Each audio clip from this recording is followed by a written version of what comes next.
Good morning. It's been a little while since I've done a video. Today I am going to redo a flower that it's been my number one selling painting kit. And for those of you who do not know, on my website, chriscruzdesigns.com, I do have the painting kit available to do this flower. It includes your paint, your line drawing, and a color picture. Okay, and the paints. I am doing this one today with a number 12 silver black velvet, but you can do whatever round brush you have.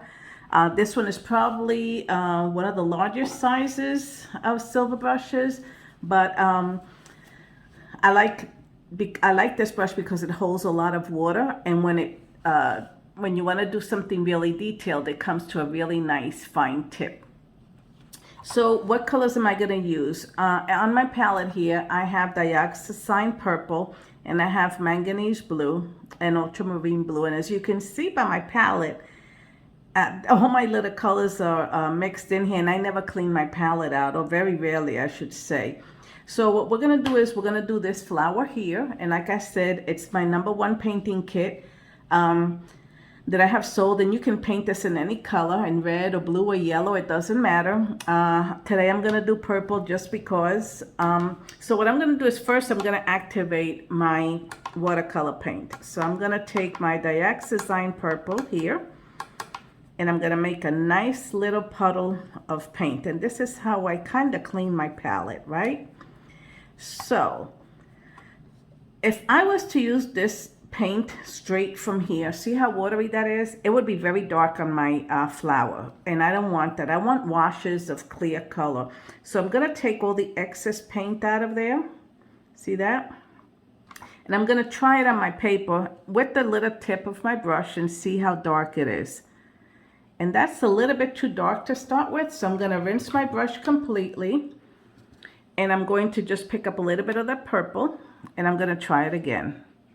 Okay, so this is a little bit more transparent, and I like that. So what you're going to do is, I always start with the flower in the back, but when you put your paint on, just leave some white spaces. Don't try to do everything, perfect.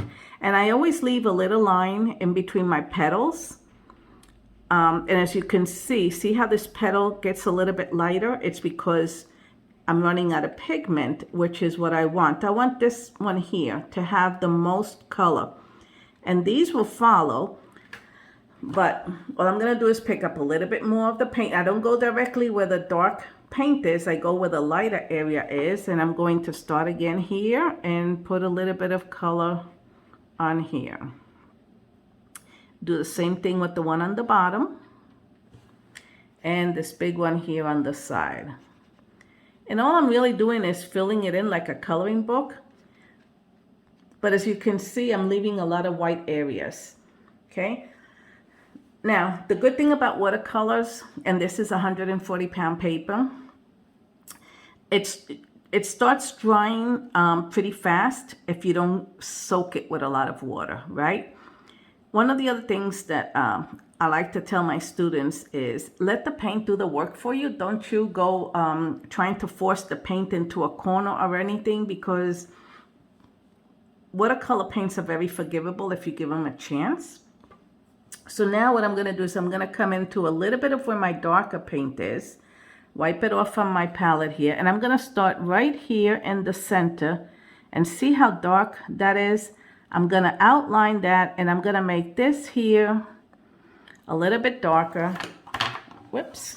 I'm going to wipe my brush a little bit so it's not so wet, and whatever is left, it's still too wet, I'm just going to move it around because I want this one to be darker. And this one here is on the bottom, so I'm going to darken that and leave some of that light showing.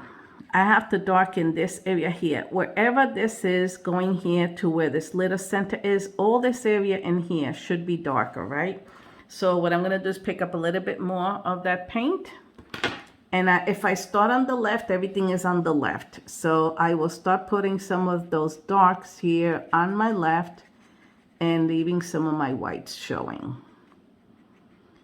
See, when you do it where it's not exact, it turns out a little bit better. So I rinse my brush out, and I'm gonna pick up a little bit more of the color. And this one is really light. It just happens that it worked out that way, and I will come back here and darken it. Do the same thing with this one, and just brush it.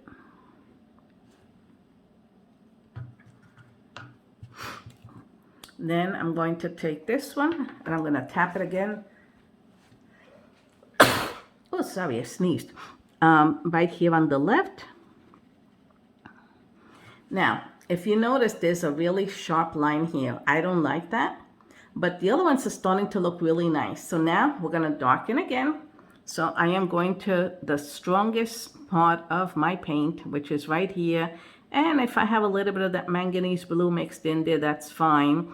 And I'm going to tap it on my paper towel. And remember how I told you this brush gives you a nice tip? I'm going to hold it very, very straight. And I'm going to come here, and I'm going to start giving myself some little veins. And don't make them all the same size. And I'm going to take this one here and do the same thing and give them some little veins. So now what happens is you don't see that little line right here. I will darken this because I want this little guy to be underneath here. So I will blend this and bring some of that right here to this area. And I'm going to rinse my brush out. And just very lightly, I'm barely touching the paper. See this? I just want to spread that around and bring my little lines out. Okay, now we need to darken that little area there. So I rinse my brush and tap it on my paper towel again so that it's nice and dry. And I'm only going to pick up a little bit of that paint on the tip here. I will come right here. Ooh, I picked up some brown there. I don't want that brown. Let me rinse that again. Pick up a little bit of that purple, tap it on my paper towel, and come right in here and darken these little corners. When you have those little bubbles there, just take your brush, wipe it off again very lightly, and bring the tip of that brush out and brush it in there. See how pretty that looks?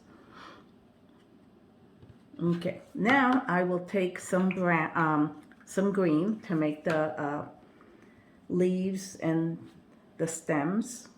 Okay, so the green that I have is sap green and green gold. Okay, so I will take a little bit of that sap green and make a little puddle here. Okay, and take some of that green gold, which is right here. And if you can notice, this is a little bit more yellowy than this. So we want kind of a combination. So I will take that mixture that I just did, and I'm going to tap it on my paper towel. Let me show you here on the camera, because I don't want that to be dripping so wet on my, but don't rub, just kind of tap it and let the excess water come out. Right here where your pistils are, or whatever those things are called in English, I don't know. Fill those in, and they don't have to be perfect. Now here's a little V, and here's a little stem. And here's a little stem, pretending there's another flower coming out, and maybe one coming out over here. You don't have to have a flower attached to it. I'm gonna turn this around. And I like to paint going in the direction of the way I write. So I will take this and very softly come here and give ourselves another little stem. You can always erase the pencil lines later. Don't worry about those.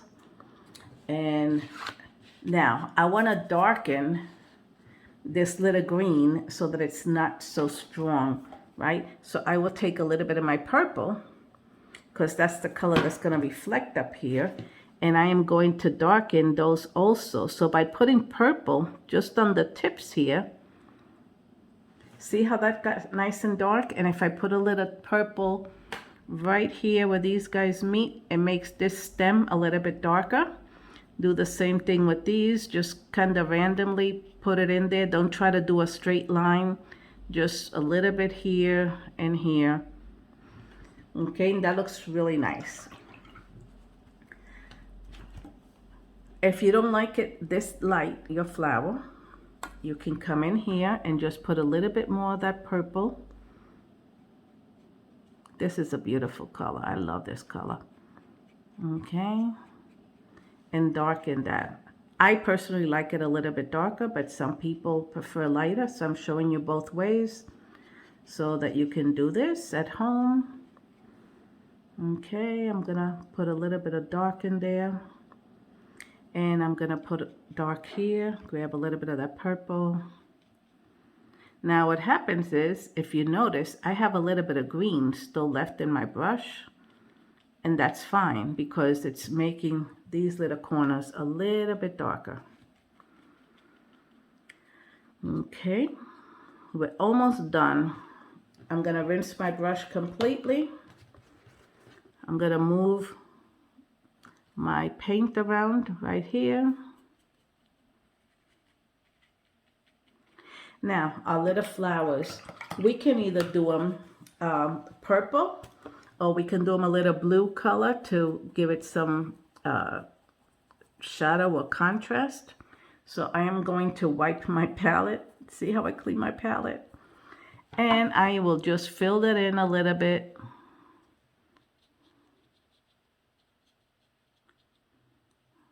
And give them a little blue here and there. Okay. Last but not least, I'm going to darken that blue. So I will take that blue right here and a little bit of that purple and mix them together, and I'm going to put some of that blue right here on the bottom. And I'm just gonna have a little bit of that shadow reflect right here. There. That's it. That's all you need. So if you have any questions, give me a call or email me. I will put a little sheet at the end of this video that gives you my email and my website if you want to purchase the kits. And like I said, the kits come with everything. They come with your paints, your line drawing, and a color picture.